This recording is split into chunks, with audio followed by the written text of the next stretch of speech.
Hello అందరికీ welcome back to our channel Bhanushree official. So voice over ఇయ్యక చాలా days అవుతుందండి. సమ్మర్ మొత్తం అకేషన్స్ అని తిరగడమే సరిపోయింది. సో కుదరలే పిల్లలతో.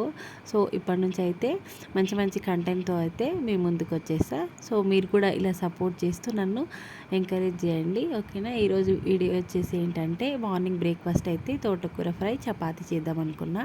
ఈరోజు అయితే చిన్న ఫంక్షన్ ఉంది, బర్త్డే పార్టీ ఉంది. సో ఇంకా మార్నింగ్ ఓన్లీ తోటకూర ఫ్రై చపాతి చేసిన. ఇంకా ఆఫ్టర్నూన్ అయితే ఇలా రెడీ అయినా, చీర కట్టుకున్న. అవుట్ఫిట్ ఎలా ఉందో కామెంట్ చేయండి. నేనైతే ఇట్లా రెడీ అయినా. పిల్లల్ని అయితే ముందే రెడీ చేసిన, ఎందుకంటే పిల్లల్ని ముందే రెడీ చేస్తే మనం ఫ్రీగా రెడీ కావచ్చు అనమాట. పాపకైతే చిన్న పాపకి ఒక ఫ్రాక్ అయితే తీసుకున్న బర్త్డే పార్టీకి. ఆఫ్టర్నూన్ టైంలో పార్టీ జరిగింది, సో అటెండ్ అయినాము. పార్టీ అయితే మంచి జరిగింది. చిన్నపిల్లలు అయితే ఆ కేక్ ఎప్పుడు వస్తారా అని చూసుకుంటున్నారు. మా పిల్లలైతే ఒక ఫోటో క్లిప్ యాడ్ చేసిన, వీడియో తీయలే. సో చూసేయండి. So please like, share and subscribe.